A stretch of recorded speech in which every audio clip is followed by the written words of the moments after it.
Bueno, proseguimos con la segunda parte de esta clase de relatividad especial y hoy día vamos, o sea, en esta ocasión vamos a ver transformaciones de Galileo. Entonces, hay que tener en cuenta que antes de 2000, de la relatividad especial, la mecánica newtoniana describía solamente el comportamiento de partículas que se movían a rapideces mucho menores que la de la luz. ¿Qué es lo que pasaba? Que cuando la rapidez de un sistema empezaba a aumentar a rapideces que se acercaban mucho a la rapidez de la luz, entonces las leyes que gobernaban la mecánica hasta ese momento se quebraban y por lo tanto nació la necesidad de ajustar aquellas leyes de mecánica newtoniana a estos nuevos conceptos para hacerlas compatibles con todos los rangos de velocidades, es decir, velocidades pequeñas o velocidades muy cercanas a la de la luz. Entonces, antes de 1905, para relacionar sistemas de referencia, se tenía lo que se conocía como relatividad galileana, o como lo vieron en el curso de mecánica, movimiento relativo. Entonces, antes de entrar en detalle de cómo pasar de un sistema de referencia a otro usando este tipo de transformaciones, o transformaciones de Galileo, necesitamos ver un repaso conceptual. Entonces, primero, recordemos un poco qué es lo que era un sistema de referencia o marco de referencia, y se definía como un sistema de coordenadas para el cual el observador está en reposo con respecto al origen. Es decir, que si yo tengo un observador dentro de este sistema de referencia y este sistema de referencia se mueve, el observador se mueve con ese sistema de referencia. ¿Ok? Porque está en reposo con respecto al origen de ese sistema de referencia. Ahora, un sistema de referencia inercial es un sistema de referencia o marco de referencia en el que se observa que un cuerpo no tiene aceleración si no hay fuerzas actuando sobre él. Entonces, un sistema de referencia inercial, o que de ahora en adelante lo vamos a llamar y escribir como SRI, es un sistema desacelerado, es un sistema que no tiene, no desacelerado, perdón, es un sistema que no tiene aceleración, por lo tanto se mueve a velocidad constante o está en reposo. Entonces, el movimiento relativo, o lo que se llamaba relatividad galileana, me permite describir cómo relacionar a las observaciones de distintos observadores en estos sistemas de referencia. Es decir, tengo un sistema de referencia y quiero relacionar qué es lo que pasa en otro sistema de referencia, ocupo estas transformaciones de Galileo. ¿Okay? Entonces, consideremos dos sistemas de referencia inerciales, un sistema K y un sistema K', en el que el sistema K' se mueve con una cierta velocidad con respecto al sistema K. Si yo quiero describir la posición de una partícula en función del sistema de coordenadas K, o sea, supongamos una partícula que está en algún lugar del espacio, ahí tengo mi partícula P. ¿Okay? Entonces yo tengo que trazar un vector, que este vector xk, que es la posición de la partícula P con respecto al sistema de referencia K. Además, necesito considerar cómo se mueve el sistema K' con respecto al sistema K, o cuál es la posición de mi sistema K' en función de mi sistema K. Entonces tengo otro vector, que sería este vector X, K', que me indica la posición del sistema K con respecto, perdón, la posición del sistema K' con respecto al sistema K. Y finalmente necesito un tercer vector, que sería el vector que me define la posición de la partícula P con respecto al sistema K', que es este vector XK'. Entonces, si yo quiero describir o escribir la posición de esta partícula P en función del sistema K, tengo la siguiente ecuación, que la posición de P con respecto a K va a ser igual a la posición de K' con respecto a K más la posición de P con respecto a K'. ¿Okay? Entonces, esto suma básica de vectores. Sumo mi vector xk' con mi vector xk. ¿Okay? Y me da como resultado este vector x.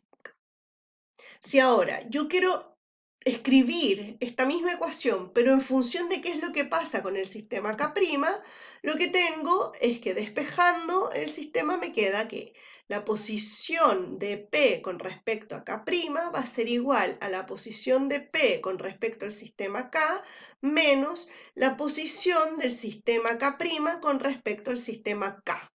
¿Okay? Si ahora consideramos que esta posición del sistema K' con respecto al sistema K, como el sistema K' tiene una velocidad con respecto al sistema K, lo puedo escribir como esa velocidad por el tiempo y reemplazando este término, perdón, reemplazando este término en esta ecuación de acá, tengo la siguiente transformación de coordenadas, en que x o la posición de la partícula P con respecto al sistema K' va a ser igual a la posición de la partícula P con respecto al sistema K menos la velocidad por el tiempo del sistema K' con respecto a K. Entonces, las coordenadas de transformación galileanas espaciales, si descomponemos este vector de posición, me quedarían expresadas en función de cada una de las coordenadas de ese vector de posición, x y z. Por lo tanto, voy a tener para x', se me pierde el mouse de repente, para x' va a ser igual entonces a la coordenada x menos la velocidad en x por el tiempo. La coordenada y' va a ser igual a la coordenada y menos la velocidad en y por el tiempo, y la coordenada z' va a ser igual a la coordenada z menos la velocidad en z por el tiempo.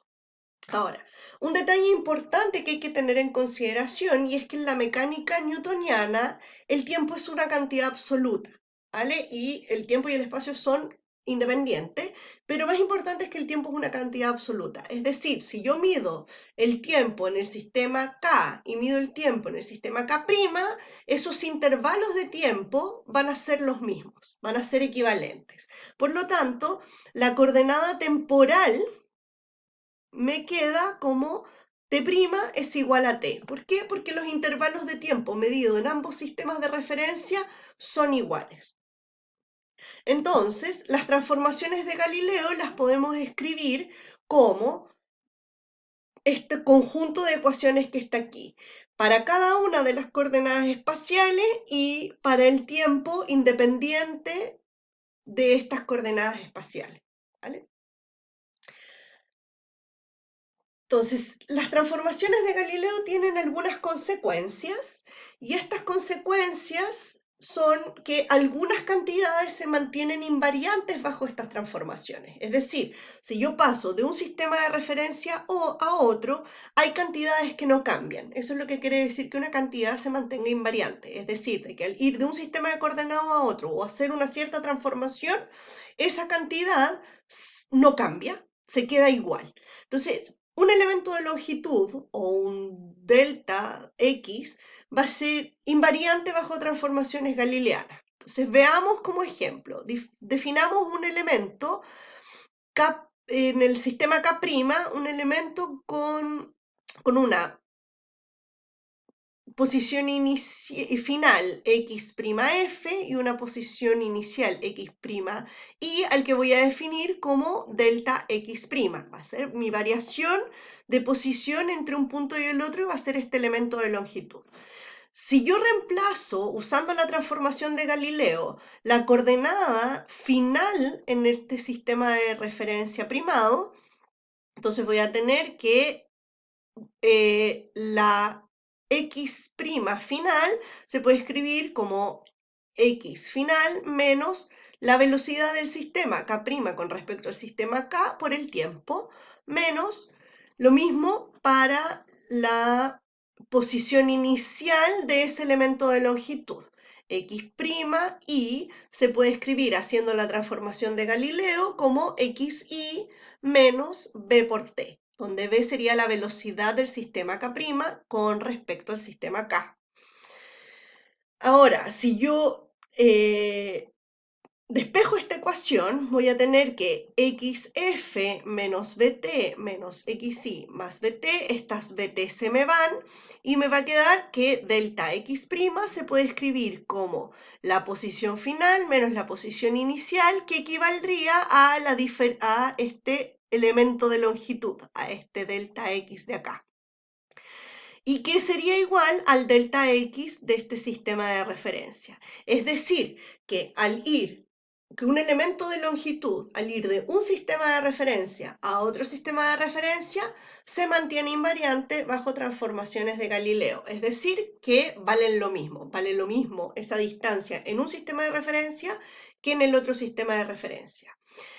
El hecho de que esta cantidad se mantenga invariante permite que también las leyes de Newton en general se mantengan invariantes bajo transformaciones de Galileo. Es decir, que las leyes de Newton no cambian cuando yo paso de un sistema de referencia a otro sistema de referencia. Entonces, tomemos como ejemplo la segunda ley de Newton. Tengo la fuerza, que es igual a la derivada del momentum en función del tiempo.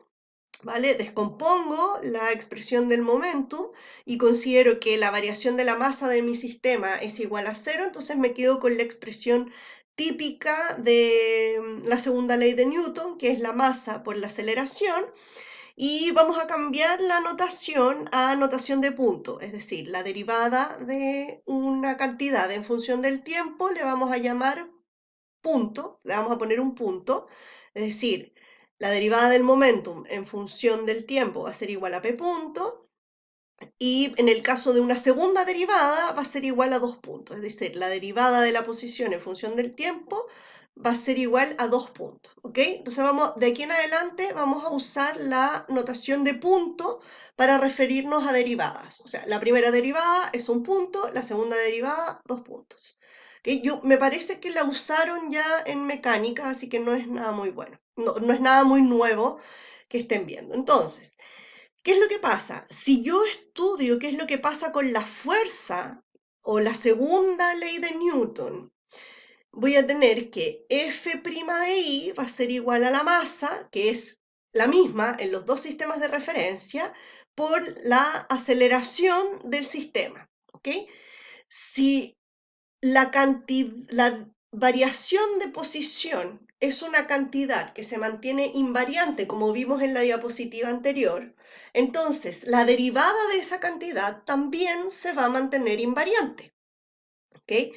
En función del tiempo, también se va a mantener invariante. Por lo tanto, voy a tener que la fuerza en el sistema primado va a ser igual a la fuerza en mi sistema no primado. Por lo tanto, las leyes del movimiento de Newton son invariantes bajo transformaciones de Galileo. Yo hago la transformación de Galileo para ir de un sistema de referencia primado a un sistema de referencia no primado, o viceversa, y tengo de que las leyes de la mecánica se mantienen invariantes, son las mismas. Lo que pasa en el sistema K va a ser lo mismo que lo que está pasando en el sistema K'. ¿Okay? A grandes rasgos las leyes no varían, es decir, la fuerza es la misma en los dos sistemas. Entonces, hasta aquí con la parte de transformaciones de Galileo.